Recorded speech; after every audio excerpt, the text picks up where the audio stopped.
ರಾಜ್ಯದಾದ್ಯಂತ ಜನತಾ ಕರ್ಫ್ಯೂ ಘೋಷಿಸಿದ ಹಿನ್ನೆಲೆಯಲ್ಲಿ ಉಳ್ಳಾಲ ಭಾಗದ ರಸ್ತೆ ಬದಿಯಲ್ಲಿ ಇರುವ ನಿರ್ಗತಿಕ ಭಿಕ್ಷುಕ ಪೌರ ಕಾರ್ಮಿಕರಿಗೆ ಜೆಸಿಐ ಮಂಗಳ ಗಂಗೋತ್ರಿ ವತಿಯಿಂದ ಮಧ್ಯಾಹ್ನದ ಊಟ ವಿತರಿಸಲಾಯಿತು.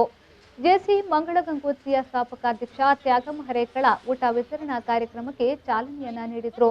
ನಂತರ ಮಾತನಾಡಿದ ಅವರು, ಜನತಾ ಕರ್ಫ್ಯೂ ಘೋಷಣೆಯಾಗಿ ಮುಗಿಯುವವರೆಗೆ ಜೆಸಿಐ ಮಂಗಳ ಗಂಗೋತ್ರಿ ವತಿಯಿಂದ ನಿರಂತರ ಮಧ್ಯಾಹ್ನದ ಊಟ ವಿತರಿಸಲಾಗುವುದು ಎಂದರು. ಆತ್ಮೀಯರೇ, ನಮ್ಮ ಜೆಸಿಐ ಮಂಗಳ ಗಂಗೋತ್ರಿ ಕೊಣಾಜೆ ಹಾಗೂ ಇನ್ನಿತರ ಸಮಾಜ ಸೇವಾ ಸಂಘಗಳ ಒಟ್ಟಿಗೆ ಸೇರಿಕೊಂಡು ಇವತ್ತು ನಮ್ಮ ತೊಕ್ಕೊಟ್ಟು ಪರಿಸರದಲ್ಲಿ ಒಂದು ಮಧ್ಯಾಹ್ನದ ಊಟವನ್ನು ನೀಡುವಂಥ ಕಾರ್ಯಕ್ರಮ. ಬಂಧುಗಳೇ, ತಮಗೆಲ್ಲ ಗೊತ್ತಿರುವ ಹಾಗೆ ಕೊರೋನಾ ಮಹಾಮಾರಿ ಇವತ್ತು ಇಡೀ ನಮ್ಮ ದೇಶವನ್ನು ವಿದೇಶದಲ್ಲಿ ಜಾಸ್ತಿ ಆಗಿತ್ತು. ಆದರೆ ಈಗಿನ ಪರಿಸ್ಥಿತಿ ಎರಡನೇ ಅಲೆ ಇರುವಂಥದ್ದು ಭಾರತ ದೇಶದಲ್ಲಿ ಮಾತ್ರ.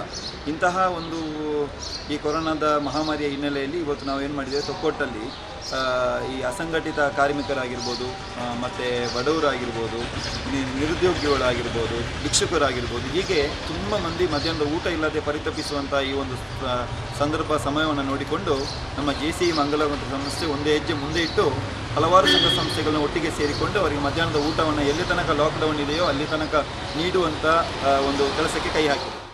ಈ ವೇಳೆ ವಲಯ ಆಡಳಿತ ಮಂಡಳಿಯ ಸದಸ್ಯರಾದ ಬಾದ್ಶಾ ಸಾಂಬಾರ್ದೋಟ, ಪೂರ್ವ ಅಧ್ಯಕ್ಷ ಪ್ರೊಫೆಸರ್ ಪ್ರಶಾಂತ್ ನಾಯಕ್, ಮೋಹನ್ ಶಿರ್ಲಾಲ್, ಪವಿತ್ರ ಗಣೇಶ್, ಕಾರ್ಯದರ್ಶಿ ಪ್ರತಿಮಾ ಹೆಬ್ಬಾರ್, ಉಪಾಧ್ಯಕ್ಷ ಜಯಲಕ್ಷ್ಮಿ, ಹಿರಿಯ ಜೆಸಿಯು ಆರ್ ಶೆಟ್ಟಿ, ಜೊತೆ ಕಾರ್ಯದರ್ಶಿ ಬಾಬು, ನಿರ್ದೇಶಕಿ ನಳಿನ್ ಗಟ್ಟಿ ಮುಂತಾದವರು ಉಪಸ್ಥಿತರಿದ್ದರು.